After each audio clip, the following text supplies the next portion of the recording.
Report to the ship as soon as possible. Bang, okay? So nearby Lucas, we are here for another episode of Fact Fiend Unfocused, an unfocused and unscripted discussion about a particular subject. And today, it's the turn of the Mass Effect series as a whole. Yeah, Mass Effect Mondays on a totally different Monday that we recorded any of these other episodes. I'm going to call this one Mass Effect Mondays, even though it's not going out on a Mondays. So fans of the channel know we've talked about Mass Effect many times. We've covered individual characters like Thane Krios in a regular Fact Fiend video, and we've done numerous wiki weekends about like aspects of the universe, and the lore and the races. Yep. And because me and you are huge fans of it, and we often joke about Mass Effect Mondays, we thought, let's just have an unfiltered, unfocused discussion just about the series as a whole and what it means to us and our thoughts on it. Fucking love it. Yeah, it's great. So I just end it there. Yeah. So like I fucking love Jobs that. are good and okay, so done. What for you like attracted you to Mass Effect? Like, what is it about Mass Effect that continues to grab your attention all these years later? I don't know what attracted to me in the first place, other than it's like I heard reviews were very good and it's like cool new sci-fi game in like a new universe. Like sick, I'm a nerd.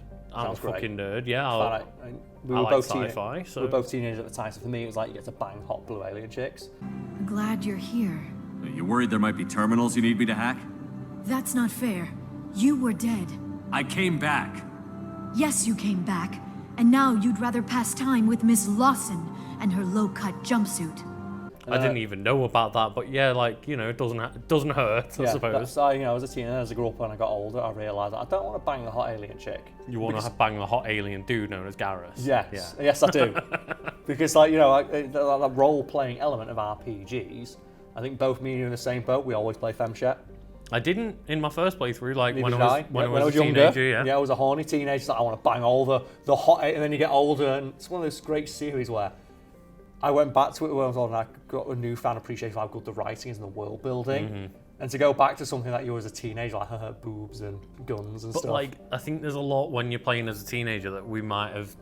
Like, a lot goes over your head as a teenager. We did notice how good the world building and writing was, but more subconsciously. Our core value is that Earth must stand firm against alien influences, politically, culturally, and in the worst case, militarily.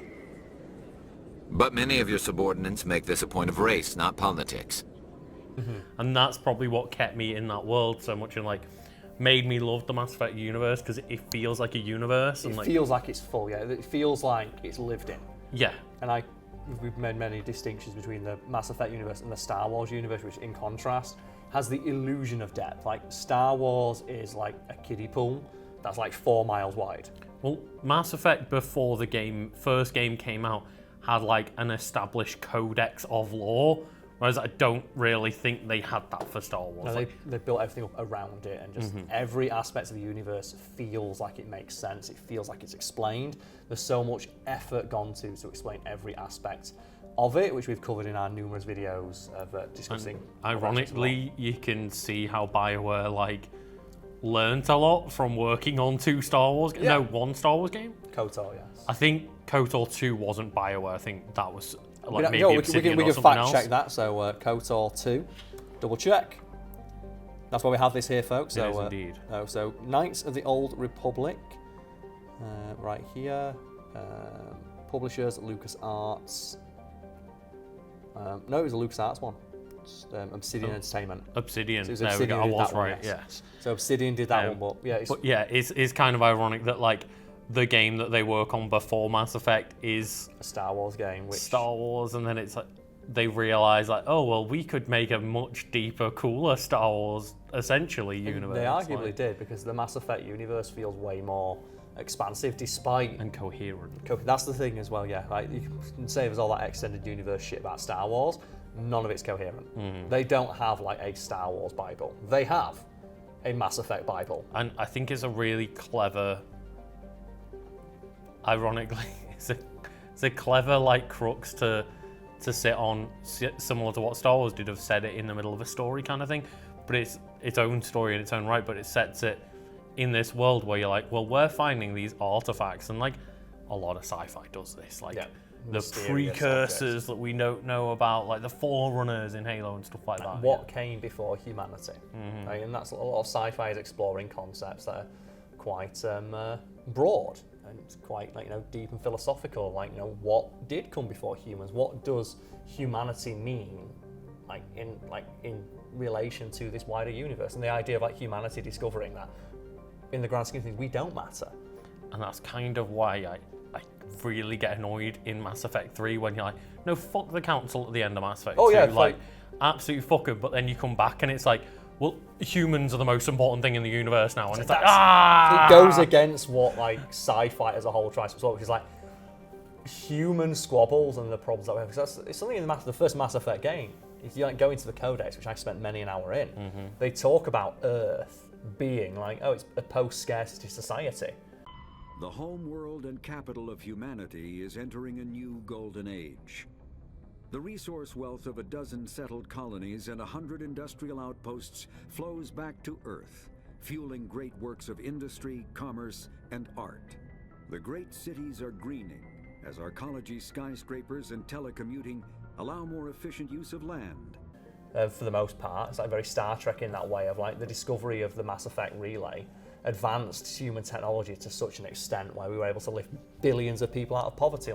Things like food, resources are no longer an issue when we can just go strip a meteorite on the other end of space in 2 seconds and get everything we need to create the stuff to provide for humans. Get that element 0, baby. Yeah, and we can do all that, and just the idea of humans realizing we're above these petty squabbles, and in the same series, but humans need to rule the council. It's no, the whole point is that we need to rule collectively. Yeah. We need to acknowledge that we're part of something bigger, and that we can lend our own experiences to it. It kind of as Shepard, in my head at the end of Mass Effect 2, it's well, let's stop these 3 alien races being the crux of the whole galaxy and invite more people in. The Rachni! Yeah. Get the Rachni in! Exactly. Shepard spends the entire game bringing people of different cultures together, and then Mass Effect 3 starts and Shepard comes back from retirement wait, what do you mean there's just a human council now? I was so pissed off. Yeah, and that's one of those weird things that I think in our discussions privately of it's such a personal thing when you play through all 3 of those games. And me and you have almost identical experiences. And that's on the multiple clever thing about BioWare games is it's a lot of the time it's the illusion of choice. Well, there's a lot of choice. There is a lot, but a lot of it fans out to close back in on itself. And that led to all the complaints about the third one, which I don't care to discuss because I enjoyed my experience playing that game. Also, do you understand the sheer amount of stuff that if the literal ending had to take into every single account all your actions throughout 3 games, every possible permutation of choices and the stuff. game would never finish. The game would never be made.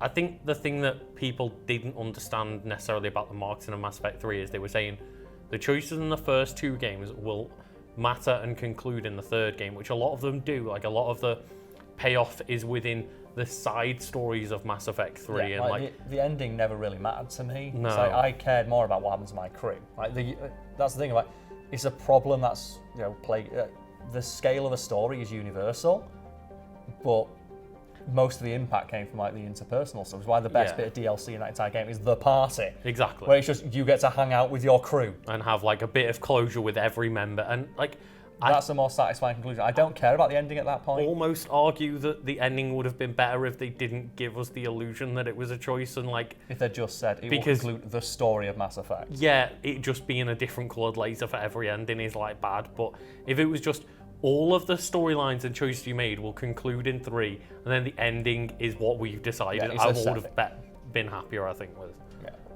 But I do like the idea that you get to choose whether the Reapers live or die, and whether I always like the green laser ending where everyone becomes part tech and part everyone's basically a cyborg. Yeah, all technology becomes integrated within all of life. All sentient life, all ships rise at the tide. All sentient life is gifted the boon of technological enhancement to allow them to live longer lives and pursue their passions and dreams more effectively. So that's the thing. I'm in the mindset of give me the fucking robot ship.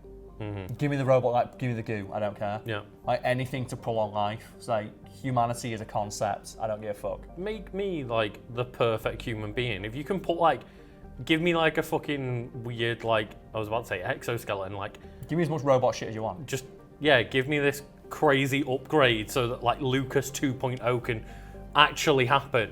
And not just be a joke in the background of that Fiend video. But the amount of like really interesting sci-fi concepts that are explored just in side quests. It's like the idea of Legion. I am fascinated with the idea of AI and discussions with Legion where they talk, like, people don't know. Maybe if you're watching this just like because you are enthusiasm, I'll explain. Legion is an AI, part of a collective called the Geth. And the Geth are a group of just AI built for rudimentary like physical and manual labour that eventually gained sentience and rebelled against them. It's a very common sci-fi trope. Of course it is, yeah, and they are like one hive mind that then split off when the Reapers came to them, and some Geth decided to side with the Reapers, and others, you know, they had a moral quandary and split, and like Legion is just the idea of like Geth that you're not fighting, and is like the good Geth. Just the idea of like AI having a moral quandary, and it's like, well, how do AI have morals? Because it's pure logic. It's like, but there's not always a clear logical choice to an issue, which is what happens there, isn't it? It's like some of the Geth are like, well, it's the logical choice, the Reapers will win, and some of them are like, well, no, there's a chance that humanity will win, and overall that's better for us in the long run. Yeah. And it's like, the idea as well, like that's such an interesting concept to be explored. Like conversations with Legion about how the Geth function, which again feeds into that thing that feels like a lived-in, thought-out, cohesive universe. It couldn't have lasted forever. You disagreed about what path your race should take. Human history is a litany of blood shed over different ideals of rulership and afterlife. Geth have no such history. We shared consensus on such things. How could we have become so different? Why can we no longer understand each other? What did we do wrong? Like one little line of dialogue that always stuck with me is when you're like sneaking up on a Geth ship, and one of your crewmates asks, well, can't they just look out the window and see us? And it's like, why the fuck would we put a window on a ship? It's a weakness. It's a weak point. Yeah. Or, like, the Geth ships do not have windows because they are weak points. We have all manner of sensors that can detect near enough anything, except for this one tiny ship that has the stealth capability to do that. Which obviously, so that is a weakness in that, but like, we would never put a window in because that's stupid. It's a structural integrity problem. Like, we're not got like a fucking ventilation shaft that goes all the way to the core, okay? Yeah, that would be stupid. Why would we ever do that? You know, it's just our heat emissions that are hidden, right? They could look out a window and see us coming. Windows are structural weaknesses. Geth, do not use them. Approach the hull at these coordinates. Access achieved. We may proceed. And just like the fact that they explain that, and they thought about it of like, okay, imagine that the Geth existed. They were this like, you know, race of AI like informed by pure logic. And the moment Legion turns around to you and goes, well, why would we have windows? They're a weak point. And you're like, shit, yeah, that's how the Geth would think. And you realise to yourself, oh, well, yeah, windows are a huge structural. Why would you ever have a window on a ship when you've got the way of looking at it from like humanity's perspective is, well, yeah, you want windows. Well, we enjoy the view, like we get to look out at the vastness of space. And the Geth are like, we don't care. But you know, the fact that there's again, it's a trope, but it's done very well in Mass Effect of like the AI gaining sentience and stuff. But the fact that there's that discussion where Tali, I think it's her loyalty mission, is like, oh well, the Geth are evil, and then she finds out like about her dad, who's like been ripping apart Geth, and they find memory logs of like the Geth turning around being like, do I have a soul? That to me is one of the best moments in that entire game. Mm-hmm. Yeah. Because that moment of like an AI asking, do I have a soul? And that's the thing of, that's going to happen at some point. Unit has an inquiry. What is it, 431? Do these units have a soul? Who taught you that word? In our world, with AI being the way it is, we are going to have one point, an AI is going to exist, and it's going to be like, what am I? And we're going to have a choice in that moment. It is either do what the Quarians did and bang, bang, bang, kill it. Yeah, so the Quarians shut that shit down and caused the Geth War to occur. Yeah, or it is going to be like the episode of Star Trek, which is very obviously inspired by Measure of a Man, which is where Data, who is like similarly an artificial construct, and he asks, what am I? And the answer is, we don't know. And because we don't know for sure, we have to treat you as if you are, like, you know, a sentient being like that deserves rights and its own autonomy. Tell me, Commander, what is data? I don't understand. What is he? A machine. Is he? Are you sure? Yes. You see, he's met 2 of your 3 criteria for sentience, so what if he meets the 3rd? Consciousness in even the smallest degree. What is he then? I don't know. Do you? Do you? And that should be the default. Yeah. Everyone, if you're confused by something, like if someone seems different than you, just give them the same rights and basic treatment that you would for anyone else. And that's one of the fascinating things about that universe. And that's just like side quests that you can completely ignore. And I can't remember if that was Tally's mission or like Legion's mission. I can't 100% remember. But yeah, it's an unfocused conversation. Like, it's been a couple of years since I had a full playthrough. You've probably played the game a lot more recently than I have. Yeah, I went through the games last year, and like, you know, fell off at 3 a little bit, but you know, I've played through all of Mass Effect 1 and 2 and last year, and then like some of 3, and want to get around to finishing it again, because like I do want to remind myself of like the you know, the ups and downs of Mass Effect 3. I think it's still a great game. Yeah, and there's like some really interesting concepts there, like when you're building up okay, we need to create an army that can stop the Reapers. And if you want to be like, you know, full dickhead pragmatic, like, and if you want to be like full on dickhead, like bollocks to it, every race that's not sentient or looks like me can go fuck itself. It's like, okay, Turians and all that bollocks, like, ignore everyone else. Oh, you can be like me. It's like, you know what? This is a party, everyone's invited. Rachni, the Geth. That's the thing, I always beeline to get the Rachni in. Are you capable of fighting the Reapers? We hate the machines. We will fight for our unborn children. Release us. Because I just love the idea of the Rachni with like giant fucking space bugs just on the council. Like, it's like, okay, and what do you think about, like, you know, this trade route dispute? That's a very good point, Rachni Queen, yes. So I always get the Rachni when you're talking, so it's like, we could help you, and like, how the fuck can you help us? I like the idea that they're not screaming on the council, so that every time they get asked a question, they just like mind control somebody else. It's like, can you stop doing that right now? He's like, can you bring an interpreter? But I love those discussions that you have, like when it's like with the Geth, for example. When the Geth are saying like, we could be of great benefit to this war effort, and you're like, why? It's like, we literally have the biggest fleet in the entire galaxy, and we all communicate at light speed. We have the best possible way to defend you because we react instantaneously to every single threat. And then you ask the Quarians what they've got, and it's like, we've got a few freighters full of children. You're like, well, which one's going to lead the war effort? We are already repairing ships, and our technology can help build the Crucible. Thank you. The children. And that's the one you can, The like, children. and that's where that becomes like a choice between being pragmatic and being, like, you know, your loyalties to Talia. Oh, sorry, Talia. Talia. Just Talia al Ghul. Talia. I was Tally. going to be like Tali and, like, you know, her people. And for me, it's always like, well, I'm going to side with the Geth because they've had a rough time of it. Stop trying to genocide the Geth. Yeah, the Quarians were wrong, and you know. Every time, I always side with the Geth, and there is an ending where you can get them to make peace. But if I get to a point where I've not done enough to get Talia to trust me, and she's like, "You've got to shoot," I'm like, "Fuck it." You had your chance. You've been shown like the Geth are not a threat. They want to help us. They just want to be left alone. So, you know, speaking of endings, yes. What do you think is like going to happen with the reboot or the sequel or whatever? I don't is even coming? care. Do you not? Nope. Because I think the Mass Effect games are strong enough where I will always be able to have them. Like, it doesn't matter what they do with it now. I can always play those 3 games and have those memories of those 3 games. We already know that because Andromeda exists. Yes, and we can just say, you know what, I'm going to ignore that now. So whatever they happen to do, I will be intrigued. Cautiously optimistic, but... It seems as though they're hinting that it'll be a sequel, which I think will be very interesting because then, like, what characters do and didn't die, like what choices did and didn't happen. Yeah, what are the canon choices, which is almost, it's an almost impossible task, which makes me not want them to do it. That's why, like, you know, obviously Andromeda was a spin-off that tried to just kind of be like, look, that happened over there. This is happening This is a different story, and that's kind of like... And I don't know what I'd want from that game because they're never going to be able to make a sequel that pleases everyone. They couldn't even make an ending to a game that pleased everybody. No. So a sequel to that ending that didn't please everybody is only going to cause more issues. So realistically, I'd not want it to be made because, like, you know, they made these.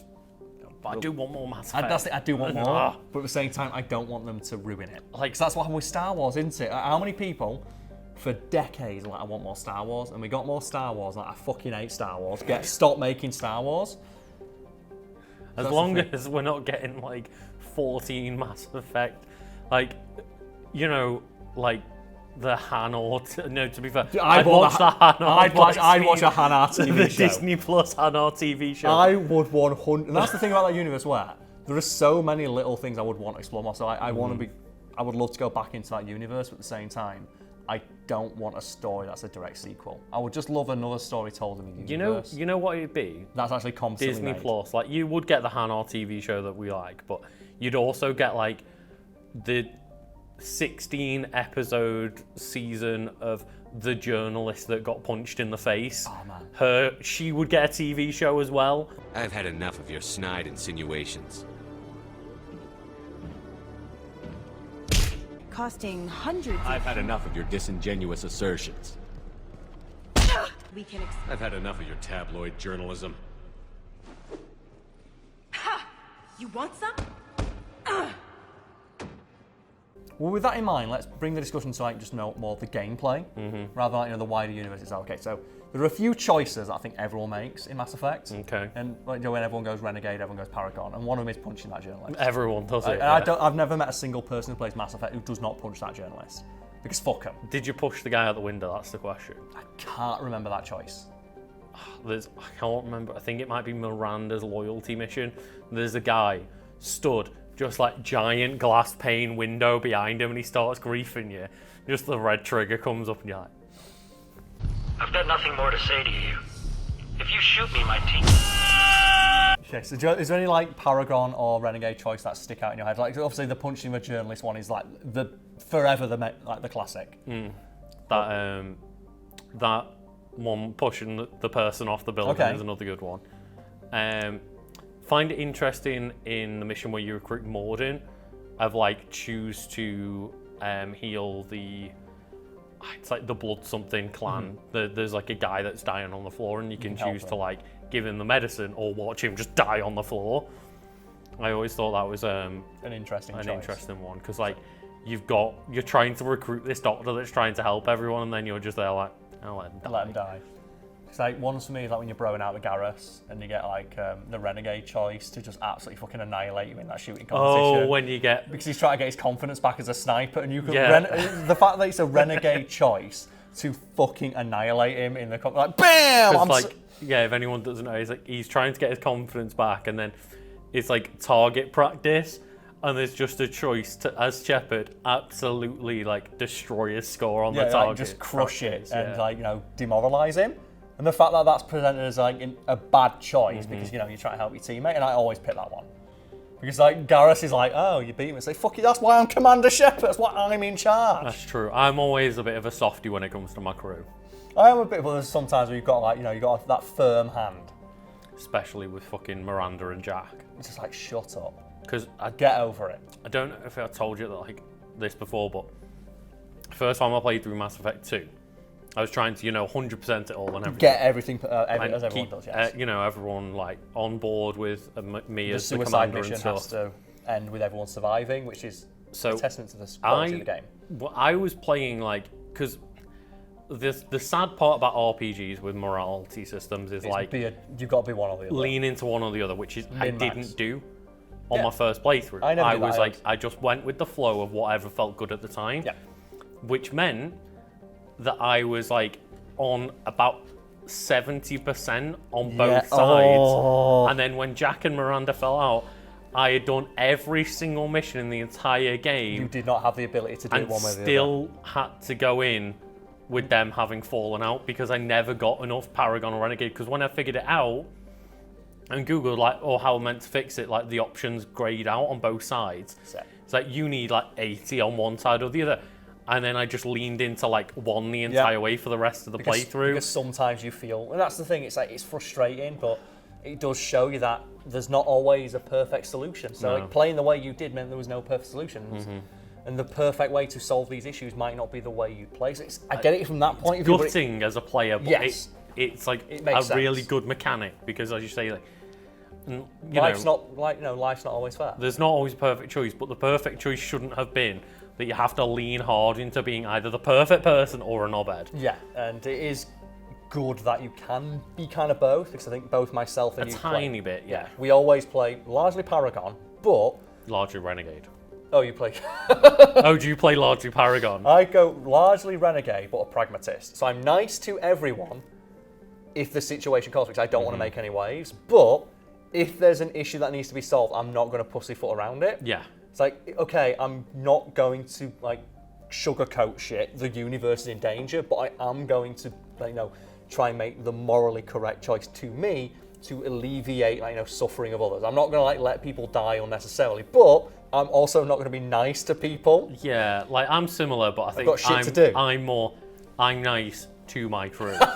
And that's about it. And then I'm putting the foot in on everyone else. Okay, you go there into the wrist on everybody and else. That's I've played it a few or three times, but that's where I've landed on, I think, my favourite playthrough. Is just mine for me, it's like pragmatist. I'm nice in the sense that I will help you if you ask for my help, but I'm always going to be like, what you got?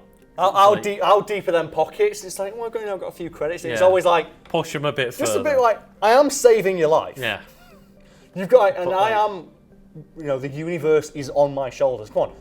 Go on. A little bit more. Those pockets do look a bit fun. It's like, I'm that, but then, even opportunity comes where I can push a guy out a window, I'll also do that. Me, my team. If you chat shit, yeah. If he's there. Yeah, and okay, let's say, and let's end on then favourite lines, because there are so many lines. I'm Commander Shepard, and this is my favourite Which shop. I love that. I love that you have the option to sell the fuck out to every shop on the Citadel. But you can Twitch streamer it and just fuck it. Everyone's on mine, and there's so many and just the little moments of when you go talk to your crew after every mission of the one with Rex of just Rex, Shepard. Grunt. Shepard. Rex. Commander Shepard. Shepard. Rex. Grunt. Shepard. And that's it. Just the fact that Rex just stands there. Shepard. Rex. Oh man, I love that you can sell out. I didn't finish Mass Effect 3 in my most recent playthrough, but I think it's a pretty agreed upon crime that Javik was paid DLC, because his conversations are incredible. I can't think of specific line, but he is so fucking brutal. Because you don't give a fuck. No. What the hell are you? 50,000 years older than you. No shit. Well, there's a couple of that's why I love Legion so much. Legion's pure logic, pure pragmatism. Yeah. And the same thing with ED. When you get ED on the contrary, again, an AI, logic above all else. And then you have you're trying to make a morally correct choice. I'm going to save these people. Why? This is not our mission, Shepard. Yeah. You shouldn't be doing it. And then you get to have an interesting moral conversation with two beings of pure logic, where you have to try and argue the morality of saving people's lives with beings that do not understand the concepts of morality. And that, to me, as a huge fucking nerd for this sort of thing, it's fascinating. I am not easily repulsed, but I expected the prisoners to adhere to a comprehensible hierarchy of needs. Stripped of societal norms and threatened with death, it is logical that their only priority be survival. They should have turned on each other and been uncompromisingly selfish. But not all were. And I love it. And I think it's really interesting as well, and they do such a good job, putting it in a situation where, of course ED would want to have a conversation with Legion. Yeah. Of course that setup would happen, because, if ED's walking around as an AI going I don't know to trust Legion, I want to go have a conversation with Legion, thinking logically. And, oh, man. There's just so many fun ones. Then just to the lines that live in my head rent free. Just you mentioned it just before we started recording, of the idea of a quad. Oh, yeah. Just because Krogans have 4 balls, and it's like, you've got one hell of a quad on you, Shepard. And they're saying it to, like, my show is a 110-pound white lady. He's like, you know like what? a streak You've of got grey a hell of hair a quad on you. It's like, what a fucking quad that Shepard has. And she's just running with, like, the Schmeiter shotgun with acid rounds. Like, fuck yeah. You know what that means? That means that, like, Shepard has the biggest dick energy. Of course, yeah. And that's one of the things I love about that series, where you can play as male or female Shepard, and people treat you the exact same, because your actions speak louder than anything else. Yeah, man, like, I will also just, you know, shout out to my main man, Thane. I'm like, I understand, but I'm so gutted that you can't romance him. And I think my favourite romance, though, I can't remember, is it Morinth? The succubus, like, type yeah, who one. kills you. Yeah, and I'm just in my head, like, they tell you, sit there, you will die if you sleep with Morinth Shepard, and I'm like, just, worth it. Like, the entire galaxy's at stake. And she's like, I will sleep with you, but you will die. And you just see like, Shepard, like, in fact, you have a choice to do it. You literally get the choice to stick your dick in crazy, and you could take that shot and you die for doing it. It's incredible. You stood there as her mum's looking at you like, Shepard. Don't. It's like, I know all about you, Morinth. Why would you even try seducing me? I'm not trying to kill you. I think you're the only person I've met who could be with me and live.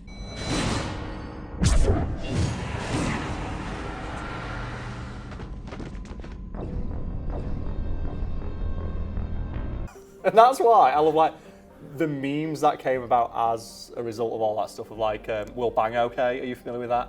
Where it's just Shepard, like, don't worry, we'll bang okay. Report to the ship as soon as possible. We're bang okay? And the fact they got the voice actor to do it as well. They got the voice actor to do that in real life as well. Yeah. Someone asked to do it at a convention once, but just that like YouTube poop compilation, which he goes in, it's like the person in the fucking hospital bed with like the drip and the beep, beep. And he's like, I just wanted to bang you. We'll bang, okay? And it still caused me to crease every time I think about it. Just wanted to bang you. I'll come by when you're feeling better. We'll bang, okay?